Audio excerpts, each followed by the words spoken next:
streaming. It is now streaming.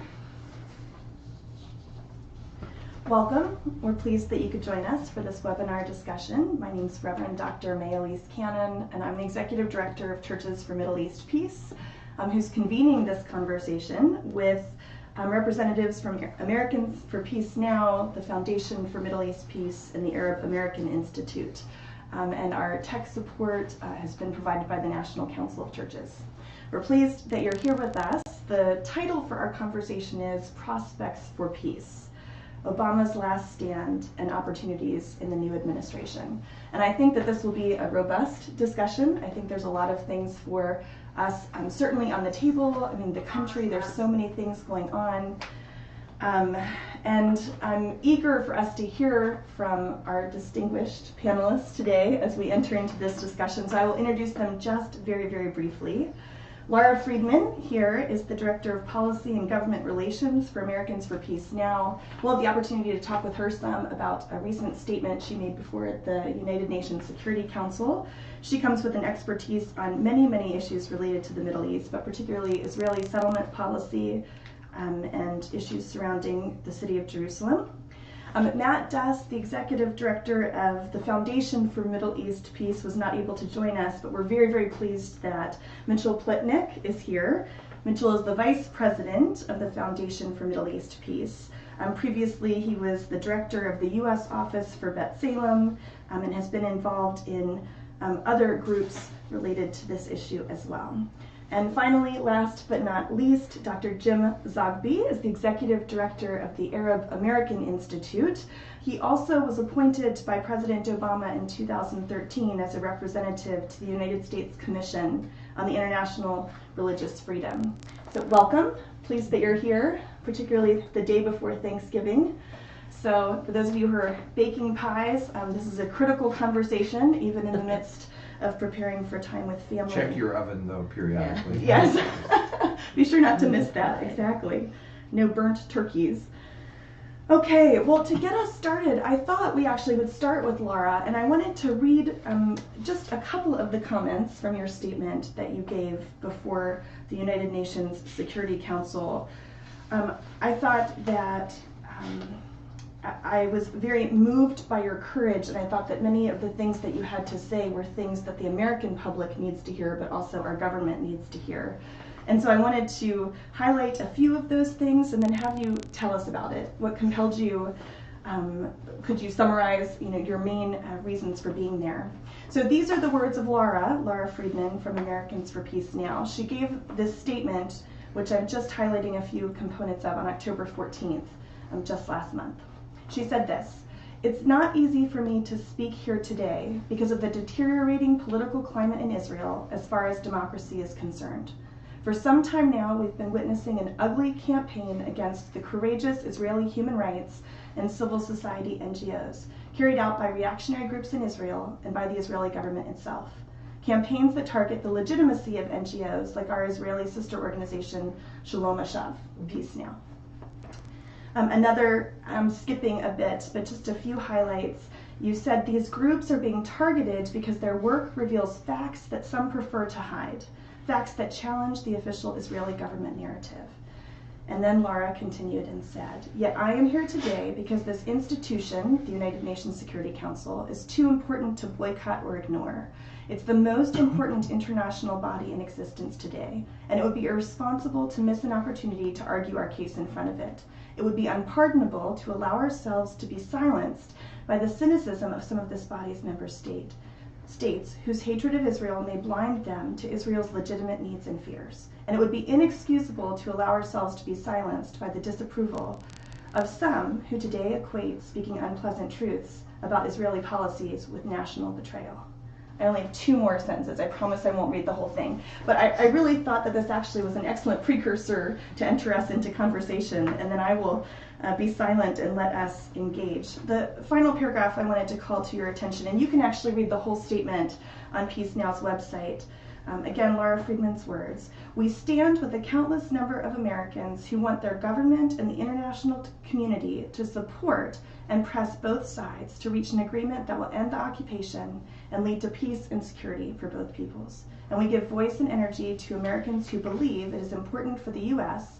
and the international community to hold Israeli and Palestinian leaders accountable for policies that undermine peace, including Israeli settlement policies. So, let's talk about Israeli settlements. Sure. Yes, please. Sure. What compelled you to give this speech? Can you summarize for those who might not be familiar with it, kind of what your main points were? Sure, and Mae, thank you for inviting me and us today. I'm happy to talk about this. I have to say, it feels like that speech was a lifetime ago. I bet it does. It's so much has shifted in the past month. The context of that speech, and you can find everything about it online. There's text, there's video, there's follow-up op-eds, there's everything on our website, which all positive, of course. Right, absolutely. No, Yeah. but it was a very powerful opportunity for us to make our case. We were invited to speak in the context of a special meeting of the Security Council. It's called an ARIA formula meeting, so it's actually not a formal meeting of the Security Council to discuss, a resolution or something, but it's a meeting which a member of the council or members of the council requests to look in depth at the content of issues that are before the Security Council. And this was about the quest for peace and settlements as an obstacle to peace and a two-state solution. And that was actually the framing. It was called Illegal Israeli Settlements, an Obstacle to Peace and a Two-State Solution, which is important. So for people who would suggest that this Security Council and the UN in general are adamantly anti-Israel, opposed to any existence of Israel, the actual framing of this was two-state framing and supportive implicitly from the get-go of an outcome that leaves Israel intact side by side with the Palestinian state, which is what we absolutely support. So I was very proud to speak there. I spoke alongside a colleague from B'Tselem, from the Israeli Human Rights Organization, and alongside a Belgian international law expert, and we all presented very different pieces of it. Our piece of it is really an expression of who we are, which is we're an organization, speaking with a Jewish voice, deeply committed to Israel, its survival, and its existence as a state that is both a progressive democracy, is the values that are at the core of our support for Israel, and as a state with a Jewish character, and that really there's no way to see that happen without a two-state solution. So, we went through the speech goes into tremendous detail, which is why I say you should just read it. I used it as an opportunity, we used it as an opportunity to highlight some of the major things that people don't want to pay attention to knock down some of the false narratives of, settlements don't take up that much space anyway, and we can let some settlements aren't as big a problem as others, and there's highly detailed substantive responses to those, which I don't know if you want to get into that level of detail here. I think it was incredibly important that we participate. Yes. There are people who said we shouldn't because the UN they're UN members who do not accept Israel. As I said in my speech, we're not going to let them stop us from defending Israel the best way we know how, and we weren't going to let illiberal forces in the U.S. or in Israel say we couldn't speak, and we called out all of those forces in that speech. This is a moment in time, even separate from the results of the elections that we just had here, where there is a real question about whether the UN will finally take some action on Israel-Palestine. Some people talk parameters, some people talk on settlements. I think it's more likely on settlements. Our hope in appearing before the Security Council was to strengthen the courage, strengthen the backbone, and help people at the Security Council better understand what it is they need to do and why. Because we think action in the Security Council now, before the end of the Obama administration, is really important, and we still very much hope that it will be undertaken. And that's really the precursor for this conversation. The two primary things we want to talk about are, is there an opportunity for the president and his administration to take a last stand? Might it have? And part of the reason I really wanted to start with the UN Security Council is, part of the question is, might his actions be something related to a resolution about settlements in that context? So let's continue to discuss that. Thoughts, Jim or Mitchell? Well, our position is, and we've made this clear to the administration going back several months, is that a very strong position on settlements is absolutely in order. A statement that settlements are illegal, that has been the position of the State Department.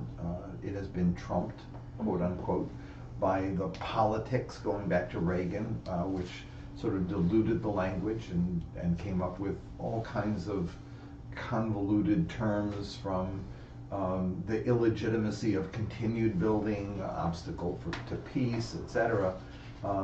They are illegal, recognized by most of the world as illegal. Now you get into the situation today where Congress is trying to remove that terminology and change the framing of settlements.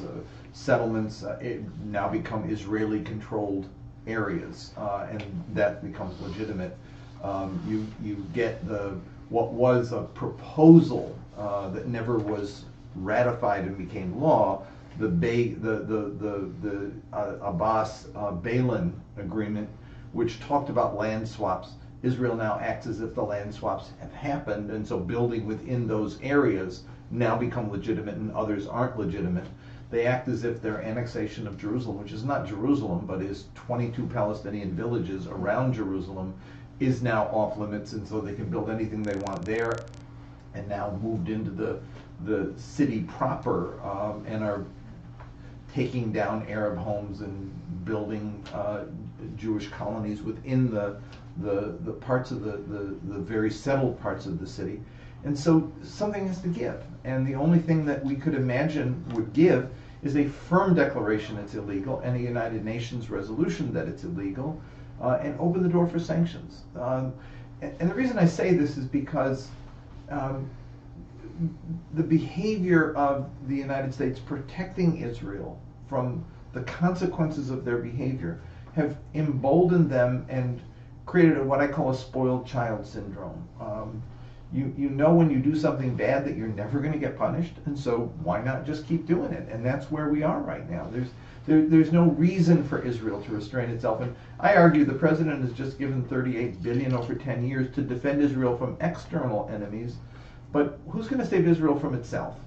And if people here say we want to help Israel, then the best thing to do is slack their hand, make them pay a price for continued violations of international law, and change the dynamic of the internal debate in Israel. I mean, I always feel that one of the saddest things about this enabling of bad behavior is that those peace forces in Israel who are fighting for change, we don't have their back, and America should have their back by saying when Peace Now goes in, when Beit Salem goes and testifies, instead of allowing Netanyahu to have free reign, and they're now basically making Beit Salem into some kind of fifth column in the country, and punishing them for speaking the truth. We ought to be standing for the truth tellers. We ought to be standing for the peace forces and helping to create the debate.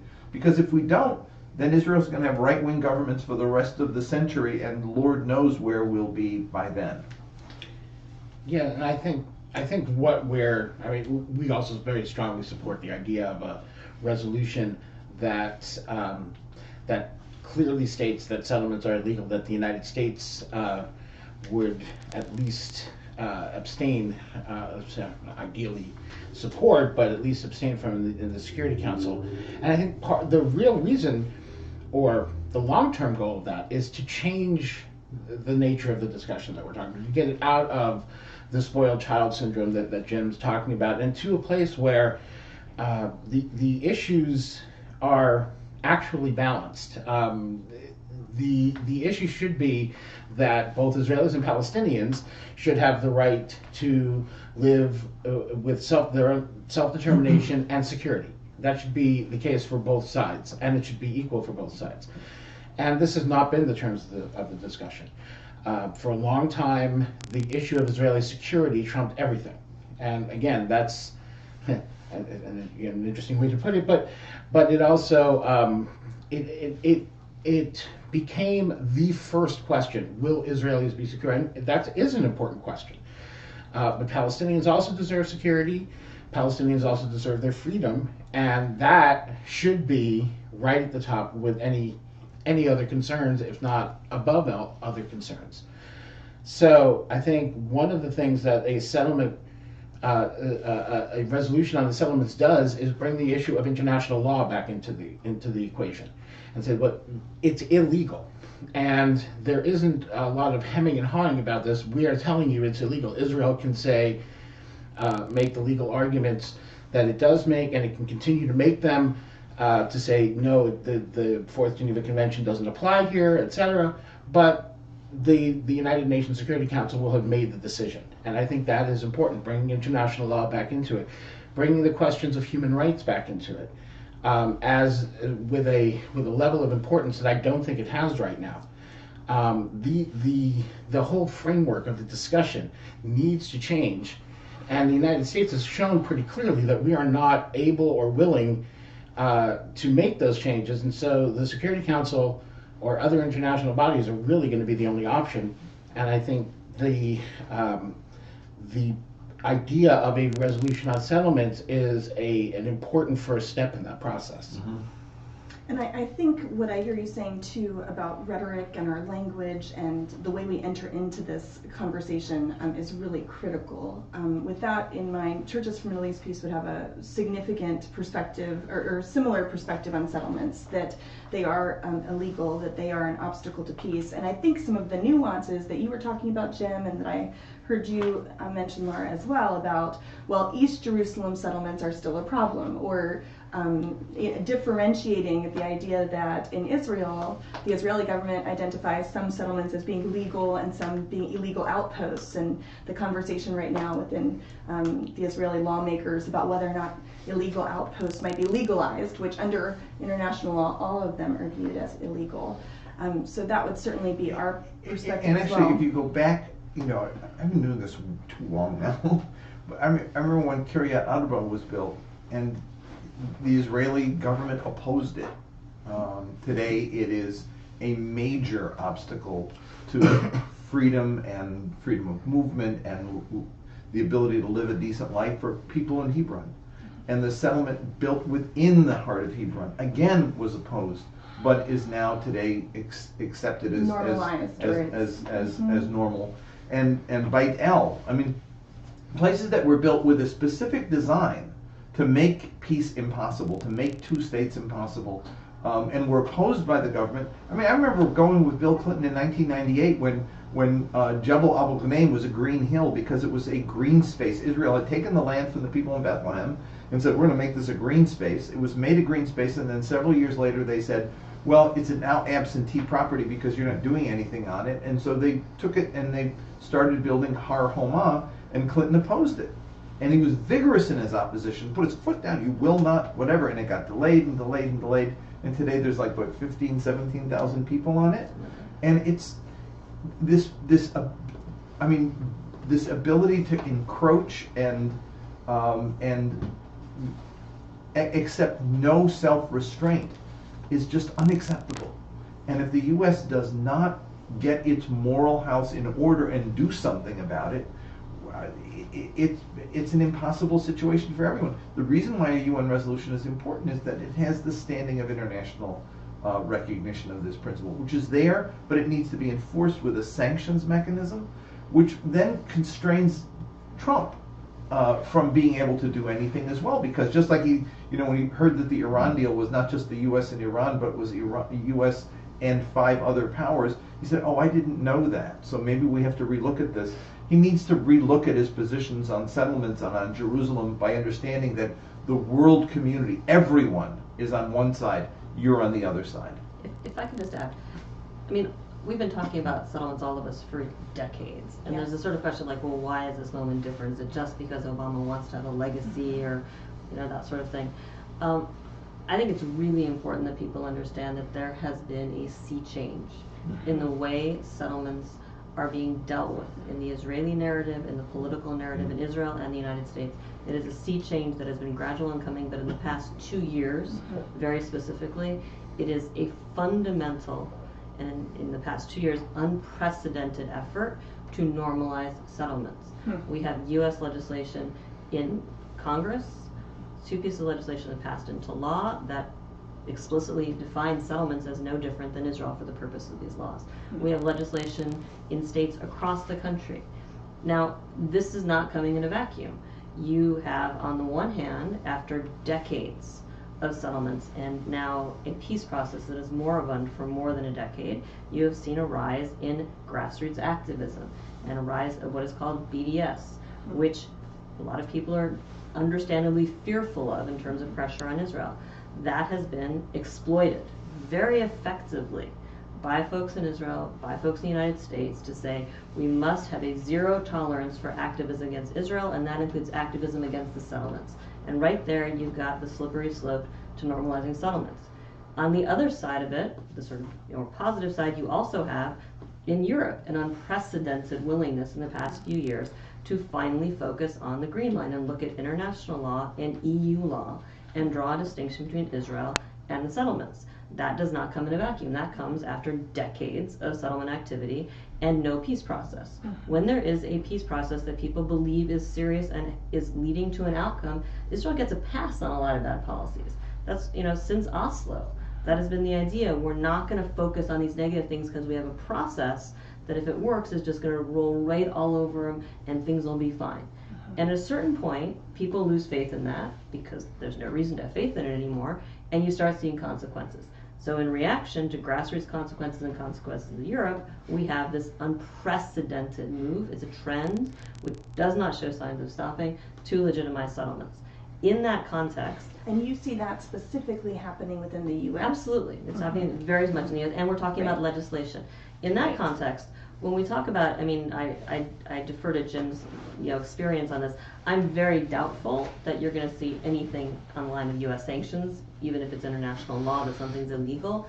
In this moment, as we go through transition towards an administration that may be much, even less willing than previous administrations to stand up to Israel and settlements, it is more important than ever to stiffen these spines, strengthen the standing of what is international law. It's not like it's long-standing. International law is what it is. This is on the record. It needs to be reiterated to help the efforts that counterbalance these trends in the United States and in Israel. And I say this not to be punitive towards Israel. I say this because I care about Israel's future, and a future that puts settlements over democracy, over security, over the nature of the state as a Jewish state with a Jewish character. And I won't apologize for wanting there to be one country in the world where the national holidays are Jewish holidays, but it has to be a democracy. It has to respect all of its citizens. And you can't do that and keep all the settlements. You can't. Let me say, in the string of unprecedenteds that Laura listed, which I think she's absolutely right about, because like I said, I go back to the Drobel's plan in the mid-'70s. When that was happening, there was literally no conversation in the States at all about these plans to build settlements in the heart of the West Bank that were done with the design purpose of destroying peace, because nobody basically was even talking about peace. There was no sense of a two-state solution or of any rights of Palestinians. Palestinians were completely marginalized and weren't even part of the conversation here in America. But what's also unprecedented today is the BDS movement. It's the fact that you have among young people a real sense of this is unjust and something must be done. You have the same sense in the churches. You have the same sense in many groups in civil society that are saying the same thing. And we saw it in the Bernie Sanders campaign, which when, Bernie Sanders, when he raised the issue the first time, there was a kind of like, oh my God, he did it.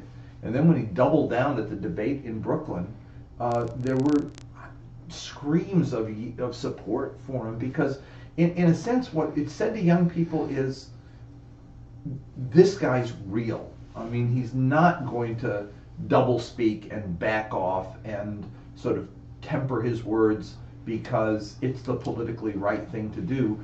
This is wrong. I'm going to speak out about it and demand that everybody else does.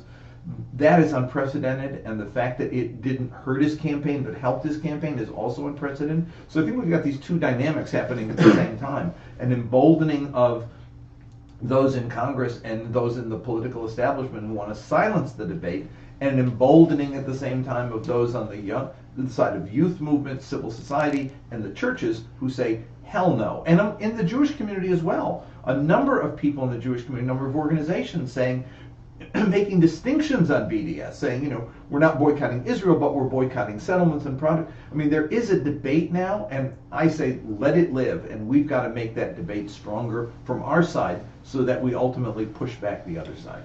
And I would just want to add one thing to the list of unprecedented, and also speaking to why, as Lara put it, this moment is important. Mae, you mentioned how there's this sort of differentiation between the settlements in East Jerusalem and the outposts that are illegal under Israeli law, and et cetera. But I think maybe the most fundamental distinction that's come about in the last decade plus has been this notion of outlying settlements versus settlement blocks, big, large tracts of settlements, because the thinking had been that politically it would be easier to get this done if Israel could keep the large blocks where most of the settlers live. Well, land swaps. That's the whole idea of land swaps, right? Yes, but specifically these large blocks where most of the settlers lived and still live, this would make things much easier politically for Israelis to agree, because it wouldn't cause a major upheaval. You wouldn't be displacing as many settlers. Well, but the reality on the ground now is that many of those settlement blocks have grown in the intervening years to the point where if we leave them as is, the viability of a Palestinian state is in question. Just because of the geography. Exactly. Just physically speaking, it is. And also there's Atlanta swap. Yeah, and there's also the issue of what blocks we're talking about. Netanyahu famously has said that his blocks are not the left's blocks. In other words, what he considers settlement blocks, there's many more of them than what Ehud Olmert or Ehud Barak, previous prime ministers, might have thought of as settlement blocks. So that whole this is part of what I was suggesting is changing the framework. We are going to have to completely, if there's going to be a diplomatic solution, I think whether it's two states or whatever formulation, we are going to have to now revise our political thinking and our political language, and that actually may be something that we have an opportunity to do now. If we have a staunchly pro-settler Israeli government that is going to be enabled by the United States government, this may be the time to come up with both try and defend what is still there politically, but also try and come up with maybe political strategies that fit the realities on the ground better than ideas that are now 15 or 20 years outdated. And if I may just pause for a minute, we're scheduled to have this conversation for 90 minutes, and for those who are watching, you can feel free to make comments in the YouTube comments section, and those are being handed to me as we go. So I'll leave some time at the end for us to, if there are some questions on the table, we'll be happy to attend to those. And I think just before we progress off of BDS, I lead an organization that's an ecumenical group of 23 different denominations who are across the spectrum in terms of their perspective in that regard. I mean, some believe that boycott is one of the only legitimate nonviolent ways to respond to concerns about human rights violations and some of the realities of the occupation. And other denominations that are a part of Churches for Middle East Peace really feel like boycotting is detrimental to the nation of Israel and re-traumatizing in terms of some of the historical sense of what boycotting can mean coming out of the Holocaust and the history of... And some of your groups draw the line the way we do between boycotting Israel and boycotting the occupation settlements. So. Right. So even as you were talking about the EU taking a stand or being engaged, one of the ways is by the EU labeling settlement products and differentiating in that regard. So, but the spoiled child will always take it to the extreme. So Beit Salem becomes a fifth column in traders. What does that mean? Fifth column? Fifth column, a term used during World War II to describe the sort of the enemy within. When UNESCO passed its resolution, it became everything from an abomination to anti-Semitism to whatever. And so, just think, if you're a parent, think of the spoiled child. Certainly not your kid, but your neighbor's kids. And when you do anything to correct that child, they will scream holy hell, and their parents will join in and scream with them. How dare you? You cannot. Our child is perfect. And the simple fact is that Israel needs to get its hand slapped right now. And if you say that boycotting or that sanctions at the UN about settlements somehow are traumatizing, then what you're saying is in fact that the trauma of that is worth more to you than the trauma endured by Palestinians over the last 50 years of having all their freedom denied, of having daily humiliation, of being denied the access to their land, of freedom of movement, of the ability to grow their economy, and to live just a decent life in their own space. And that cannot be the case. So that, you know, we need to balance traumas. And maybe it's going to hurt a little bit, but it will be the one thing that will create space for Palestinians and ultimately for Israelis to live a decent life. Otherwise, we let this thing go on and deteriorate because we're afraid of getting them irritated. And frankly, at some point we got to say, you know, this is going to be difficult medicine, but it's medicine you're going to have to take because you've got to get better. You're sick right now.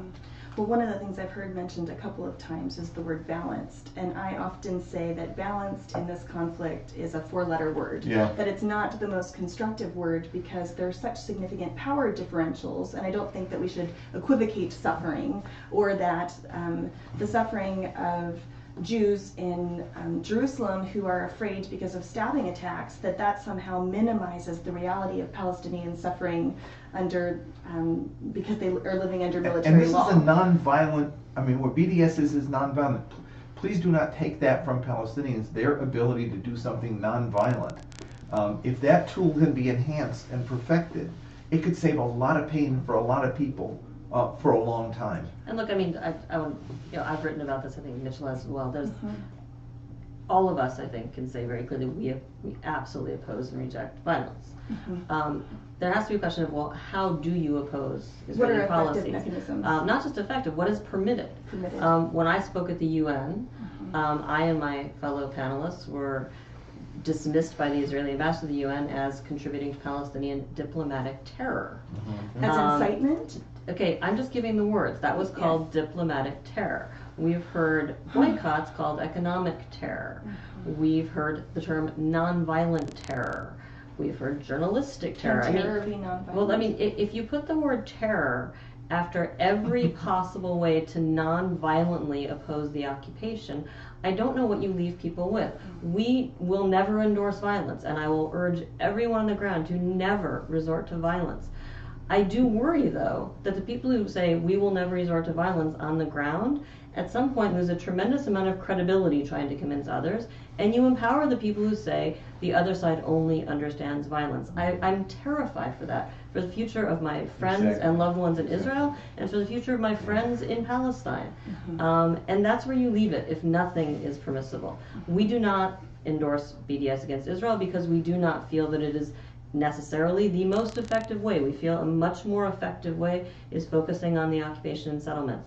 But BDS against Israel, I recognize that probably some people are anti-Semitic who do it. It's not by definition anti-Semitic. And it is a legitimate legal tool to boycott. It is unconstitutional to try to deprive people of that tool, and it is not protecting Israel from the policies that are hurting it. The policies that endanger Israel today are its own policies. BDS does not endanger the existence of Israel. I would even take that a step further and say that the sort of attempts that are being made, and I agree. I personally, in the foundation, do not endorse BDS.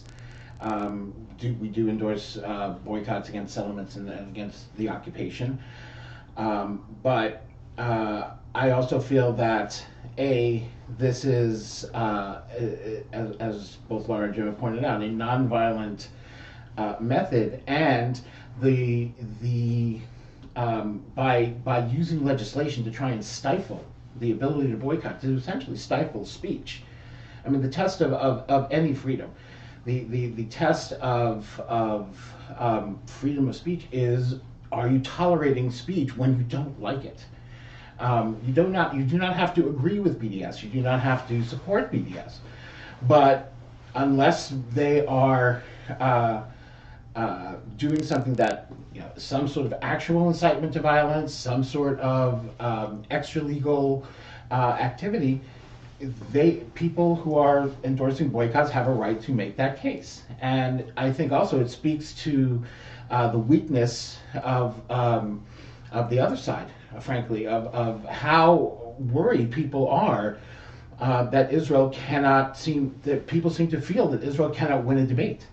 That that defending, and I don't agree with that, that defending Israel's existence is something that you cannot discuss rationally and defend against those who might attack it in a reasonable way that wins the argument. I think you can win that argument. I think that is a far better way to defend Israel than to try and cut it off, not to mention the fact that I think, just to speak for a moment, out of self-interest, when that tactic is taken, it is absolutely going to lead to increased antipathy toward the Jewish community, not just toward Israel. This feeds into classic anti-Semitic tropes about how the Jews are wanting to be treated, especially are coming to take your rights away and are controlling the government. All of those things get fed into by this. Now, I'm not suggesting that people limit legitimate actions because they will feed into anti-Semitism, but this one isn't a legitimate action, and it will have that effect, and it's something that I think should be taken seriously. Thanks. Also, just to clarify, if you look at, and this is something I've worked very hard to do in my writing, and I've been tracking this legislation, again, I call it faux anti-BDS legislation, because 99% of what is being legislated has nothing to do with BDS against Israel. This is about exploiting the consensus opposing BDS to legitimize settlements. That is what is going on in all of this legislation. Virtually none of this legislation will have impact on the BDS movement or on anybody's personal efforts to boycott Israel. All of the real impact of this is to try to block and criminalize European or Americans cooperating with European differentiation between Israel and the occupied territories. So maybe we could progress a bit. You mentioned when we started talking about the ARIA meeting at the United Nations that so much has happened since then. Could we walk through the timeline a bit of, so this moment in history has shifted over the last year or two in terms of the significance of settlements, the way that they're being utilized, the politicization, and so what's happened? I mean, we talked about Haggai Al-Ad of Bet Salem also speaking before the United Nations Security Council, and then going home, and certain people, I believe even within the Israeli government, had mentioned not that this would ever happen, but even the question that he should lose his citizenship, or that he was, and this might be your fifth rail point. So kind of what's happened since then? I mean, it's only 6 weeks ago. It's not, it hasn't been that long in terms of time, and yet, of course, we had an election. We'll certainly talk about all of that in a bit, but can you walk us through the timeline of... Well, I think that's all part of it. The appearance of the groups at the UN and the UNESCO resolutions happened at the same time. Can you say, for people who don't know what that is? A resolution by UNESCO, which is a regular resolution that's passed every year, that cites the behavior of Israel as occupying power in Jerusalem that has compromised religious sites in the city. So at some point it was the tearing of the destruction of cemeteries. In other cases it was encroachment upon the Haram al-Sharif. In other cases it was the Maghribi Gate. In other cases it was some demolition of homes, etc. But it's a litany of this has happened, this has happened, this has happened, and this has happened. They've gone beyond Jerusalem to talk about Rachel's tomb, about the Ibrahim Mosque in Hebron, all of which Israel has done things that have altered the status quo and compromised the religious rights of the people who are there. 86 times in the last during the last the month of October, September and October, during the Jewish holy days, 86 times the call to prayer was suspended from the mosques. There have been regular invasions, and I call them invasions of the Haram because it's not just people wanting to go up and visit and see it, but it's literally armed forces come in, clear an area, and rather extremist groups come in and create acts of incitement. There have been a lot of things like that, and basically because it's a protected holy site, the UNESCO has a role in saying, please don't do this, please don't do this, please don't do this. Israel went nuts when this one was passed, and they reacted in a way they'd never reacted before. I mean, in the sense that this became blood libel, it became anti-Semitic, it became, it was an incitement to terror. They used that language. We were told at the U.S. Commission that if we did not join in the denouncing, I was told, because I opposed us denouncing UNESCO, that the blood of the next Jews who were murdered in Jerusalem would be on me. I mean, that's how hysterical it got. And then the election of Donald Trump, which I think also goes further to embolden, because if you look at just what Israel's done in the last couple of weeks, there's a sense that nothing holds us back now, and so it makes it more, I think, incumbent on the president to use the last 2 months of his office to do something that will alter this dynamic, even if it does so slightly, and to do it in a way that empowers those who are speaking the truth in Israel, on the Arab side, and in Europe, and here in the United States. If I said the degree to which this is there's a political game going on here, there's been some discussion now, I mean, for months and months and months, about possible action at the UN that the Obama administration would either participate in, lead, abstain on, whatever. And this has come up throughout the 8 years of Obama's time in office, and early on when this came up, there was a shot across the bow, and this narrative was established that no U.S. president has ever supported action in the Security Council that is not supported by Israel. And, you know, I researched that. I wrote about this in the New York Times. You can see that. That's a flat-out lie. The place where Obama is remarkable is he is the only U.S. president since 1967 who has failed to support action in the Security Council that defends U.S. policy and is opposed by Israel. He's the only one ever. One Security Council resolution actually used Obama's words. Yeah. And he voted against it. That was in 2011. We vetoed our own policy based, and if you look at the explanation of vote, we made clear we didn't dispute the content. We disputed the timing because there was a peace process. So we get to during the Kerry initiative. That was in 2011. So we get to this moment in time now where it looks more likely that something could happen, and people are unhappy about that. And you see legislation in Congress saying, "Don't do it. That would be a terrible thing to do." And then you see this UNESCO thing. And look, the UNESCO resolution is not fun reading if you're someone who cares about Israel. And I will say, I mean, I participated at an Arab League meeting in Doha on Jerusalem, and it was painful for me that, you know, people could say 3 monotheistic religions, and no one wanted to say Jewish.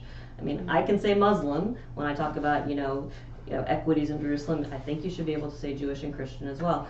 But I went back because I'm that annoying person who researches, and I went to the UNESCO site, and they've been passing a version of this resolution every year. It was first called for in 2004, and every year starting in 2005, we've had this resolution. And it has never, ever talked about Jewish, Muslim, Christian. It just hasn't come up. It's always used the kind of language it uses now.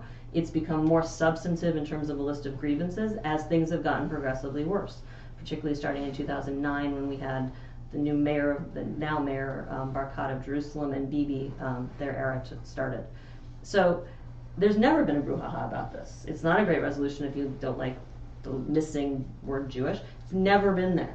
This year, when we're poised to possibly have a moment in time when Obama might do something on Jerusalem, this is suddenly the be-all and end-all of the battle for legitimacy of Jews in Israel.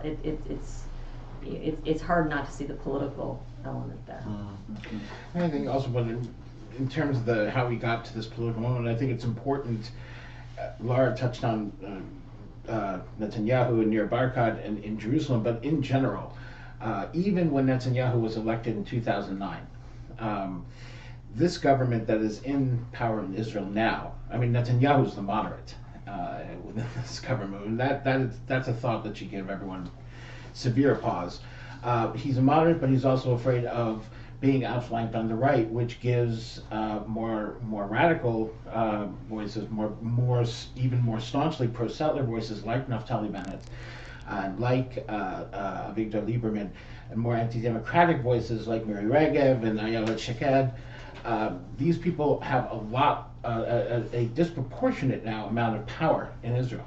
And I think the fear that comes up after the recent U.S. election is not so much Donald Trump himself, but who is Donald Trump going to defer to, and who is Donald Trump going to be listening to when it comes to these matters. In his campaign, he was being advised chiefly by his son-in-law and two lawyers who have none of whom have any background in foreign policy, none of whom have any real experiential or academic grasp of the issues that are complicated with all this, no matter what part of the political spectrum you fall on, and are very, very staunchly pro-settlement. So we're looking at an American government that's really shifting on top of an Israeli government that has profoundly, even within the context of Netanyahu's time in office, has profoundly shifted to an anti-democratic, pro-settlement place.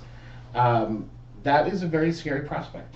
So that political shift is potentially really, really great coming into 2017. And by the way, I'm not a defender. I'm not a great advocate for Prime Minister Netanyahu. I actually imagine that this is scary for him as well. The fact that he has had the current U.S. administration to offer a braking mechanism where he could, I joke he's like the drunk guy in the bar and there's the other big guy across the room saying, hold me back, and he could count on somebody in Washington holding him back. And going forward in January, it's likely he's not only not going to have anyone to hold him back, he's going to have a bunch of guys behind him pushing him into that fight and figuring, fine, fight the guy. If you win, we win for our agenda. If you lose, we win for our agenda. Works for us either way.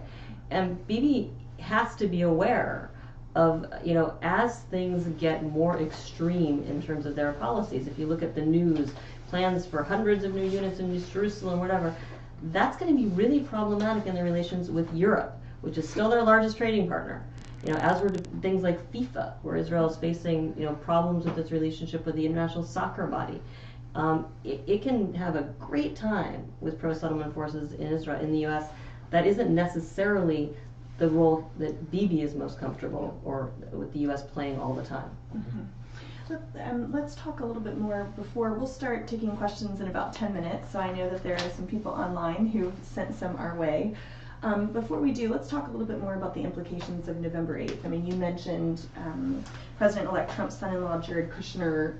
I just read this morning that his name has been thrown into the hat as a potential person to be the ambassador to Israel. I did. I read that this morning. Ambassador or Middle East envoy? Middle East envoy. Envoy. It's Middle East envoy. Okay. Yes. Ambassadors have to be confirmed. They sometimes don't. Oh, there you go. Yeah. Okay, yeah, so to be put into a position that would have significant influence in terms of this conversation, which I think was your point. So, one of the things I did in preparation for our discussion is I pulled out some of President-elect Trump's quotes leading into, it's very interesting. He said very early on, it seems that he's had a bit of shifting perspective on this issue. There are three phases to Donald Trump. Yes, tell us. The first phase was that he was going to be neutral, to be able to negotiate. He would not commit to the embassy in Jerusalem because that would destroy his mediation, and he caused conniptions in the Jewish community by talking about foreign aid. And then he did the scripted AIPAC speech that was written by Kushner and by Greenblatt, his attorney, that was could have been given by the Prime Minister, Netanyahu himself. It was horrible. Then you had the Republican platform, which was sort of got even more horrible, took out stuff that, as bad as the platform is, every 4 years, this one got a little worse. And during the campaign, it was the same thing. And then now he's elected, and now he's back to, I want to make this deal. It's important not just for it's important for humanity, he said, that we make this deal. He has all this kind of language that he's talking about. I actually have no idea what he's going to do. My sense is I'm not optimistic about it because he still has around him, I mean, a Mike Flynn and a Steve Bannon and his son-in-law and his two legal counsels. Sometimes I wonder, is he doing the Netanyahu game, which is give me somebody over here and somebody over here, and then I'm in the middle torn.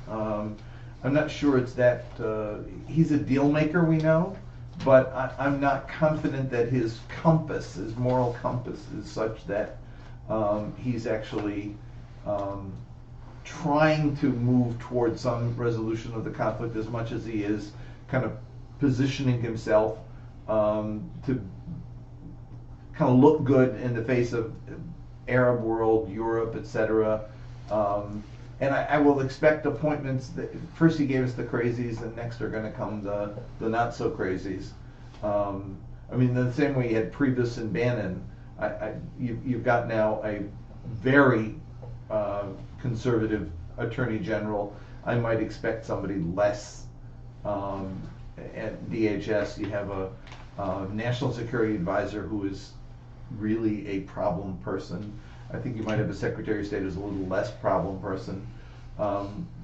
That's Donald Trump, the maneuverer, not Donald Trump having a change of heart. So saying the two things, I don't think it means anything to him. At the end of the day, I think his directional compass points to him being a success, not so much him making peace or him So sort it's of less changing. about the issues that are Yeah. specific and more about the end goal of And the image the that best he creates deal. for himself, yeah. And I think the result of that is impossible, really, to predict where he will go. Yeah. Is that good news or bad news? I think in general somebody who is not. I think it's useful to have somebody pursuing a policy. Even if that policy is a really bad policy, we in our day-to-day and general tasks at least have some idea of what we're doing and what we're trying to fight. I think where this goes now, and I think it could be a big problem for Israel as well. I think it could be a big problem for a right-wing government, a centrist government in Israel, any government in Israel, because they won't know how to respond. There needs to be some consistency, and there needs to be some sense that you know where you're headed. Now, a lot of this may become more clear by the end of January, by January 20th.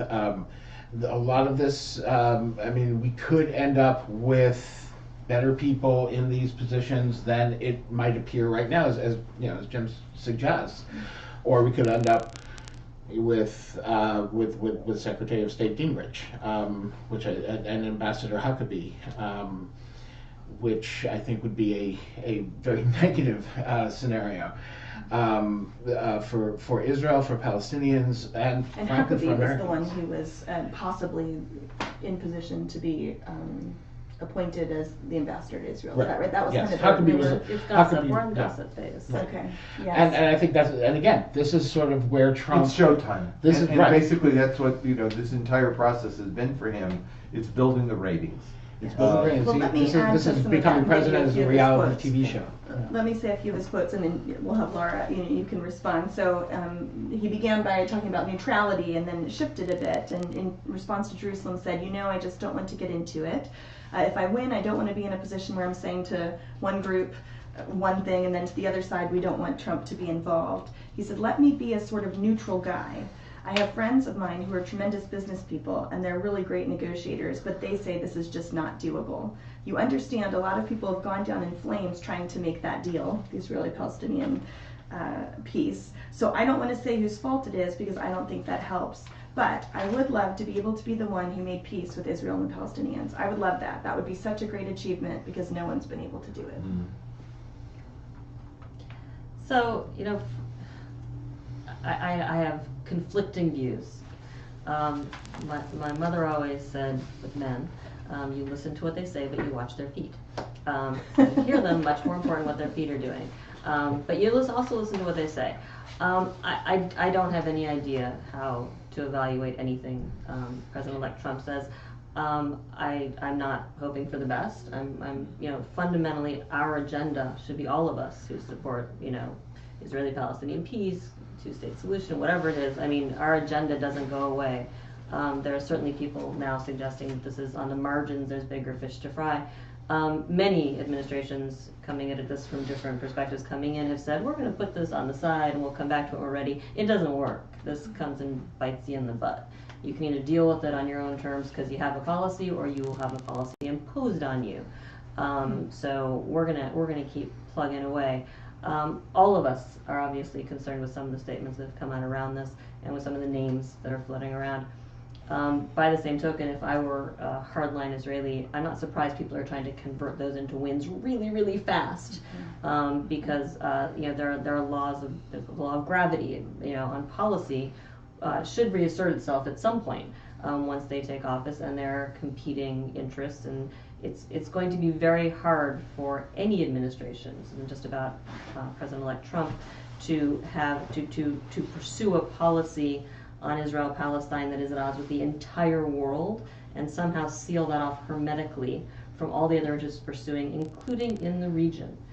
So, if a top priority is ISIS and instability in the region, it's hard to see how you balance trying to focus on that with pursuing a policy that is unprecedented in how problematic it is for all other parties on Israel-Palestine. That said, certainly we're all worried. And I think that there's this conversation coming out of Israel and echoed by some here in the States, that with Iran as the threat and with ISIS as the threat, that Israel has new allies in the Arab world that are working together, will work together. That's the coalition that needs to be built. But all of our polling and all of my experience in the region says that may be aspirational, and certainly at some point there needs to be a normalization of relations. It will not happen over the backs of Palestinians. There is no Arab country right now willing to do what Egypt and Jordan did, because when Egypt and Jordan did it, they fully expected that it would be followed by a Palestinian deal. When it didn't happen, nobody's going to walk down that road again. And just to clarify, what you're talking about with Egypt and Jordan, what they did was sign a peace agreement with sign Israel. a peace agreement with Israel. Right. Even when there are reports of an Arab emissary, a Jewish emissary going to an Israeli emissary going to an Arab capital, they're immediately snuffed out and denied, even though they happened, because they don't want to stand up in the face of their public and say, we're normalizing. It's not going to happen. And so above the surface, there's some below the radar. But in terms of any public, absolutely, it's just not going to be. And so I think that Rob Malley made the point, I think, very effectively, and General Mattis, who was being considered as Secretary of Defense, and I don't know, again, it's all part of the show, has said that it is absolutely incumbent upon the U.S. to solve this issue, not only because it's ultimately the way that Israel and the Arab states can work together, but it's the way that America can work with the Arab states, because it impedes our ability to have a normal state-to-state relationship with several countries because of this. And we're one conflict away in Gaza or in the West Bank or in Jerusalem, whatever, from another explosion in the region that doesn't just affect them. I mean, I remember dealing with guys in the Gulf who were bitterly opposed to Hamas, hated Hamas. And during the last war, when it was going on, I had conversations with them on the phone saying, I'm watching these children, they look like my children, I can't believe this is happening, I feel so helpless. I mean, it tears at the soul of Arabs when there's bloodshed affecting Palestinians. I call it the wound in the heart that never heals. And it's an issue that America has to recognize, and Israel has to recognize. If they want normal relations, the price to pay is make peace with Palestinians, and then we can move to a different future. And I think Trump needs to know that, and ultimately, certainly a General Mattis will let him know that. The question is, will he be listening? And I think also that once we're bringing the regional concerns into this, this adds a very thick extra layer of uncertainty where we're going. On the one hand, Trump certainly campaigned and even after the election seems intent on increasing his American antagonism with Iran. I don't think there's any question about how he has presented that publicly. On the other hand, he has also, I think, strongly indicated that he wants to warm relations with Russia. And how do you balance those two things? Right now is going to be a big question in the region. How exactly he will address those two things is going to be a big question in the region. So I just think it is just more uncertainty, more lack of clarity as to where he's going. And that's something I think that when we speak about the region more broadly, I think even beyond who he ends up appointing, where those policies land is potentially as explosive as anything in Israel-Palestine, potentially even more so, but also will come back to Israel-Palestine in a very powerful way. One of the things I hear us saying is that a lack of a political peace will have detrimental effects. I mean, it already is having detrimental effects on the Palestinian community. I worked quite extensively during the 2014 summer war in Gaza on the issue of, I was working for a humanitarian organization, and the effect of the war on children, that more than 500 children were killed in that summer conflict. And so not only, I mean, we talk about Gaza was a humanitarian crisis before 2014, and now it's a catastrophe. But not only is a lack of peace detrimental to the Palestinian community, part of what I hear us saying is that it's also detrimental to Israel. That if Israel were to have a peace agreement with the Palestinians, one of the things I heard coming out of the Kerry initiative was the opportunity for the surrounding Arab states to reestablish economic ties, that Israel could be an economic center in the Arab world, through the Arab Peace Initiative. That argument was made by Perez back in the Oslo era, and there's nothing irritates Arabs more than that. Israel can be a partner, not the center, and that's the way it gets framed. I remember one time a former college professor of mine was working with Ross Perot and asked me to do a briefing for him, and I went partly for the entertainment, and Ross Perot started with, I don't know much about this, and then he proceeded to talk the whole time. I mean, he talked the whole 40 minutes. I said very little. And one of the things he said was, I don't know much about this, but I know about Arabs and I know about Jews. The Jews, they got brains, and Arabs, they got money. You put them together, you get business. And that's kind of how some of this economic peace ends up sounding to Arabs, with Israel being the center. And you give us the money, and we'll make the investments and do the innovation. No one's going to surrender Dubai or Abu Dhabi as innovation capitals in the Middle East. No one's going to surrender Arab banks as center for financing Lebanon or Bahrain or Saudi Arabia today. They will accept a partner, and I think Israel will benefit from partnership.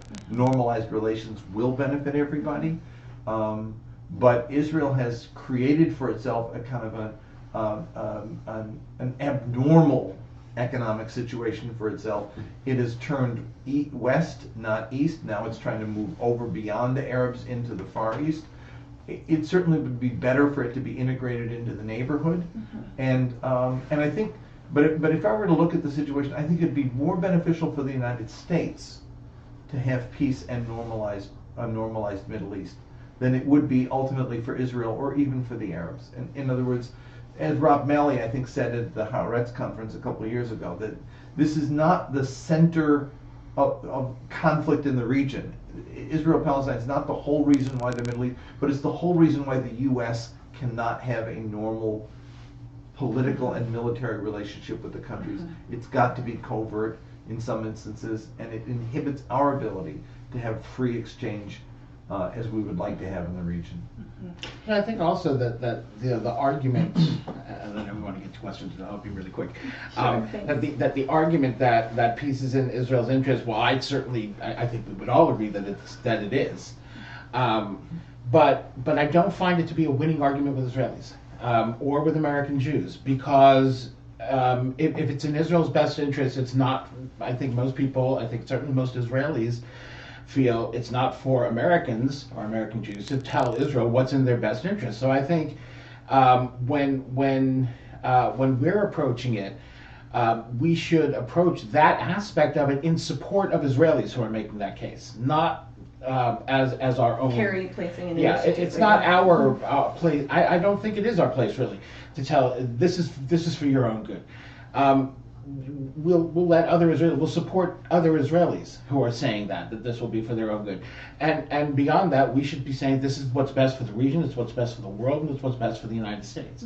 I think that's our part. I don't think it is going to win us a lot of Israeli friends to say we're doing this for your own good. I think that's certainly feels to me as coming off as very paternalistic and even condescending.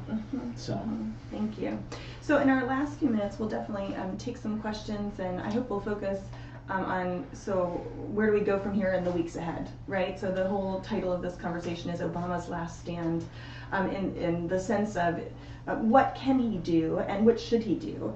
So one of the questions that came in using that language of last stand was, if Obama takes an action, particularly a courageous action or on this issue, is that keeping with the values of democracy? And I think the idea behind the question is, if he makes some assertion that maybe is deviating from American foreign policy and the new administration comes in, one, could they change it? Two, so how effective can he be in that if he does something? But what do you think about that question? That's why it's important that it's a Security Council resolution. I'm sorry. No, I'll take that head on. So first of all, he's the president until the end of his term. The idea that we now have that that he can't name a U.S. Supreme Court justice because there's an election season. It's new and it's frankly undemocratic and unconstitutional. So there's that. The second part, doing something that changes U.S. policy. Let's be very clear. A UN Security Council resolution on settlements will be consistent with long-standing U.S. policy. If they abstain or vote yes on language that says that consistent with the 14th, however they frame it, that is U.S. policy.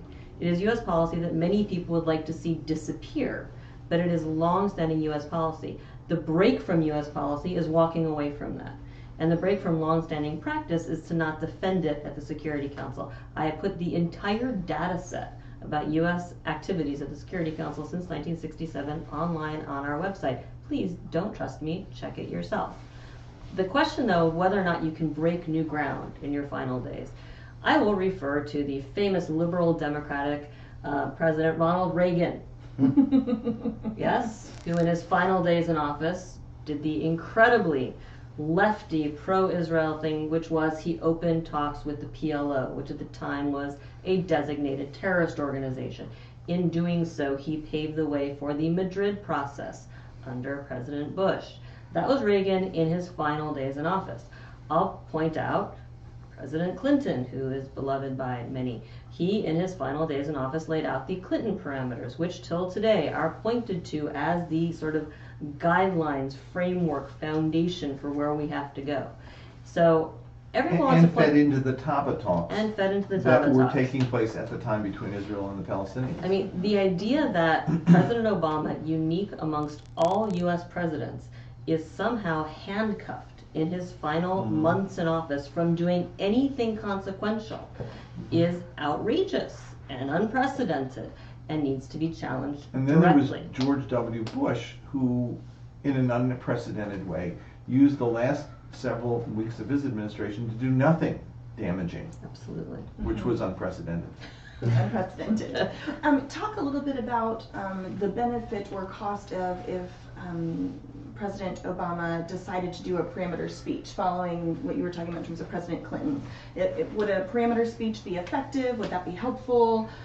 Should he do one alongside of something in the UN on settlements? I'm not in favor of parameter speeches for several reasons. One is, when Clinton did it, the Taba talks were taking place. There was a context for it. There's no context right now. A context that gave it legitimacy in the eyes of both parties and could not be ignored or dismissed after he had left There is office. no context for this right now. You have an Israeli government that simply doesn't want peace, and a Palestinian dysfunctional polity that couldn't do anything even if it wanted to. It needs to get its house in order first. Secondly, the problem with parameters at this point is, given the water that's gone under the bridge, there's almost nothing. There's almost nothing he can say anyway that's not going to make the Israelis upset. There's almost nothing he can say, given the sensitivity of what's going on with Palestinians, that will not also make them upset. And that will potentially create massive new problems going forward. Right, and so better to tackle a problem than to try to present something new, because basically, as Lara said, if you're going to do a parameter speech, you're really not going to do much different than Clinton did, no one's going to listen to it except for those who get aggrieved by it, and so it's just going to create problems and potentially undermine the Clinton parameters. Right. When they become the Obama parameters, which are now an unprecedented attack, they're treated as on Israel. Right. By the way, that isn't to say that President Obama is the greatest orator, certainly of my lifetime, as far as I know, as far as I've seen. That doesn't mean he can't make an incredibly powerful appeal on its own or in the context of some of their speech to the peoples and lay out a vision, and that can go alongside of their action. Right. I think that could be very powerful. Right. He did it in Jerusalem 4 years ago, and it was extraordinary. It was a missed opportunity. I do have a couple more questions, if I may. Our group, Churches for Middle East Peace, is made up of several denominations that are Christian, but what role does religion play in the conflict, and what Jews, Muslims, Christians, how can people who are a part of the faith community in the United States contribute to what the actions we're calling for from the Obama administration? Look, I think that everyone should fear the conflict becoming a religious conflict. That's not a place where we want to go. Faith communities have a role to play in speaking about justice, about speaking about the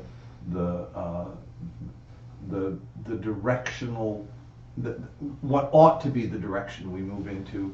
But I think that Christian churches in particular have a unique responsibility because of the fact that the Christian community in the Holy Land has been so ignored for so long, and need a champion, and do not have one. A friend of mine, Father Shakur, said at one point, he said, the pilgrims come and worship the stones and ignore us. They see the shepherds they say, oh look, they look just like the time of Christ. He said, those shepherds are Arabs. They ignore them. They become props on the scenery, but they're not real people with real lives, with a real faith tradition.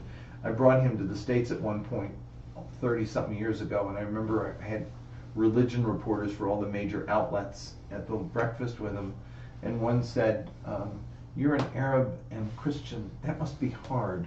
When did your people convert? And Shakur said, about 2,000 years ago. And it's not hard, it's who I am. And yet they simply are not recognized and understood, and they suffer enormously because of the fact that they're a minority community that Israel disrespects, and that sometimes uses them, as they have used them in Nazareth, as to incite against the Muslims, or punishes them because they will not allow them freedom of movement, freedom to practice their faith in different settings, and like I said, have no champion. Muslim world has champions. Jews have champions. Although peace-loving Jews in Israel, those are one of the peace movements, I don't often have the champions that they should have with governments who should be supporting them, but the Christian community, the Arab Christian community, don't. And they see themselves as Palestinians, as Arabs, as people who are part of a larger community who want their rights recognized, but they themselves are not often recognized. Well, if I may, just in terms of that particular point, I hear often, I work very closely with the Christian community in the Middle East in general, but the number one thing I hear from Palestinian Christians when I say, what do you want me to tell people when I go back to the U.S.? It's not about the government of Israel, it's not even about the occupation. The number one thing that Palestinian Christians say they want American Christians to know is that they exist. I mean, it just starts at that basic of a level. I didn't mean to interrupt. No, not at all. Because I think that's a really important point. I think both of these are both what you both said is really important. I think also one other particular role for Christian communities is actually, taking on the theological support for the occupation that comes from other Christian communities, the so-called Christian Zionists and the groups like Christians United for Israel. I think that obviously it's clear to me that other Christian groups that are promoting peace have a unique ability to fight that, and I think also to fight it not just in terms of a political debate, but also in a theological one. I think there's a number of different ways that the Torah and the Scriptures can be interpreted with regard to modern times and to this conflict, and I think there is not enough argument on a theological level against the theology of Christian Zionism. So I would suggest that that's another place that Christians can go. Well, and I certainly think that's a very important discussion. And for me, my perspective in that regard is actually in terms of I think that it's incredibly important that we create space for constructive conversations, and so having that conversation I think is critical. My personal perspective would be that actually I don't need to have a combative approach. I actually know many Zionists, Jewish Zionists, and even some Christian Zionists who, what they mean by that is they believe in Israel's right to exist. They believe in the Jewishness of the Israeli state, but many of those people are even actively willing to work against the occupation of the Palestinians. And so I think there's a lot there, and we could certainly deconstruct I guess that was more the term I should have used instead was dispensationalism, and where that has led from over a century ago, and how that's fed into this. So. Well, and what are the implications of our theological beliefs? Right. I think we absolutely. But you also have the role. I mean, this is a domestic American issue. Members of Congress, elected officials, need to hear from voices from the Christian community. If they're not agreeing with the groups that are saying, God gave every inch of that land to the Jews, the Palestinians never belong there, let them find their state elsewhere, which I have heard quite recently. If you don't agree with that, and you want to remind people that there's Christians, you want to remind that the Holy Land is holy for three peoples, as I believe it is, and it has to be protected for all three of those people, and the health of Jerusalem and the health of Israel and Palestine are a measure of the health of all three of those communities, then for goodness sake, you need to make your voices heard.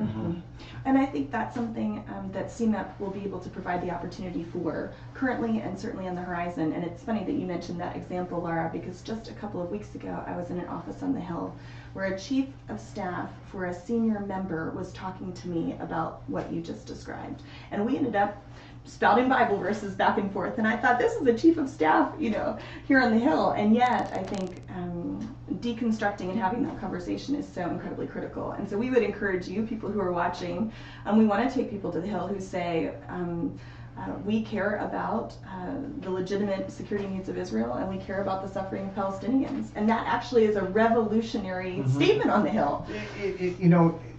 I think in the work, I go back 40 years doing this work full time, and I've come full cycle. I almost don't talk to politics anymore. I talk about human rights and justice. I talk about the humanity of a suffering people who've been ignored. Because the politics at this point are beyond me. I can debate with the best of them, but at the end of the day, I'm thinking about the mother who's afraid she's not going to get through the checkpoint to deliver the baby. I'm thinking about the cancer patient in Gaza who can't get across the border to get chemo. I'm thinking about the kids who have grown up and are now 12, 13 years old and have so little hope in their lives that they're willing to... And add to that list the parents whose 18-year-old kid is now going to stand at a checkpoint, and at 18 years old, holding a gun, is going to be forced by his government's policies or her government's policies to make life and death choices in a second that will change the lives of the people around them or themselves. I was in Gaza back when it was open, and they had the cattle chutes for labor to go through, and there were Israeli soldiers straddling the chutes, and Palestinians holding up their IDs like this as they walked through them, as the Israelis checked them. And I remember the Israeli guy standing there, shouting down to the Palestinians, holding the card, saying, "Don't look at me! Don't look at me! Hold your card up! Don't look at me!" and the Palestinian guys cowering, holding their cards up like that with their heads down. And I wrote a piece called Fear and Anger. And it was the master-slave dialectic. It was the Palestinian guy looking cowering, but seething with anger. And it was the young Jewish kid with the gun shouting in anger, but afraid for his very life. And the evilness... It's not just afraid. I mean, this is an evilness abuse of that, the next generation of Israelis as well. And it's an abuse. it ultimately is going to come home. As we saw in our own cities when it came home.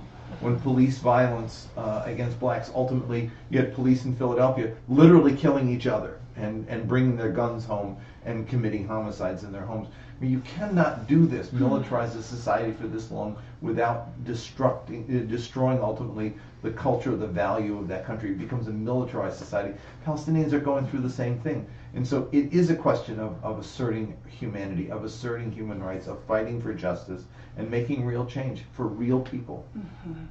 So this will be our last question, and I'll give every person just a minute or two to answer this, and then I'll close. What specifically should we ask Obama to do in the next 60 days? Is there a strategy that your particular group is organizing, or an action you would like our viewers to take? Look, we want the president to go to the United Nations and not veto a resolution, but to introduce the resolution. And if not introducing it, to vote for it, that makes clear that sanctions, that settlements are illegal, and opens the door for sanctions against those who continue to build settlements.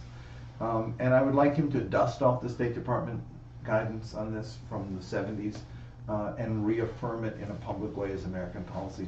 I think he can do it, and I think people need to be pushing him to do it and giving him the support. If we want him to take courageous action, we have to be courageous in supporting him. I'm struggling with the word courageous, because what's considered courageous now, we've lowered the bar so much what's considered courageous. I was being nice. So organization, we have been pushing the Obama administration for months and months and months with the same ask, which is go to the Security Council, go to the Security Council, go to the Security Council. We believed it was possible before this election. They weren't going to do it. We think it's possible after the election. I think a lot of us believed earlier on it could be a broader parameters kind of document. I have to say I'm increasingly concerned about what the content of that document would be anyway. I think politically at this point really a settlements resolution is the most realistic thing to hope for and to press for. We would certainly like the president to lead. We're fine if it ends up being something that he can abstain on, or even better vote for it. That's great. The idea though is to do something something consequential, that lays the groundwork for firm policy by other parties, if not by the U.S., and that can't be rolled back the moment he leaves office. And just to clarify in that regard, if there is a resolution in the Security Council, it cannot be rolled back in the new unless the administration. Security Council meets and rolls it back. Rolls it back, right. Yeah. So that's an action that would Right. hold. The Trump administration cannot single-handedly say we're erasing what the Security Council did. I mean, Congress can say we're taking the U.S. out of the UN to punish the Security Council. Yeah, I mean, that's hypothetical. I'm not saying they're going to do that. Stop the letters now. there's not a lot I can add to that point. I mean, I think that is exactly what we would hope Obama would do as well. Go to the Security Council. I think Jim's point about reaffirming publicly the State Department ruling of 77, 78, that said that settlements are not legal. Inconsistent with international law, I think, is what the exact phrase was. This has never, I think it's important to point out, this has never been retracted or even really contradicted. Ronald Reagan basically just was asked and just said, "Well, I don't think they're really illegal." I mean, that he hadn't researched the question. He hadn't really looked into it. He simply it was a clearly political remark that started the ball rolling backward, and it has rolled backward ever since. But this State Department finding has never been contradicted. It has never been rescinded. It has never been modified. And I think Obama can speak publicly about this issue. On top of, the most important thing is going to the Security Council. But I do think that he can deliver some parting words here that, and this is what he does best, that can leave people with some sense of what went wrong and what can be done right. And I think he needs to own that his administration has failed. I think that would be the one thing and that's hard to do. But denying that would not be productive. He can go out and say, well, what we tried, we shot maybe higher than anyone else, and we failed to get there, and here's why. And here's what can be done going forward. That's something that can last if he does it right, and Obama better than anyone else can do that right. Mm-hmm. So. Mm-hmm. Our perspective is that absolutely something should be done in the UN Security Council, and we will call and be putting out an action next week for people to write to the administration and to encourage your members of Congress to support the action.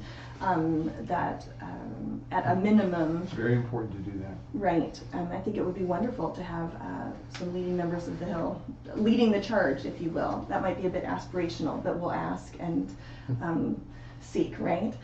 So in that regard, we will be pursuing similar action in the hopes that at a minimum the U.S. would abstain from a veto if a resolution comes forward, but aspirationally that they would support it or even lead the way.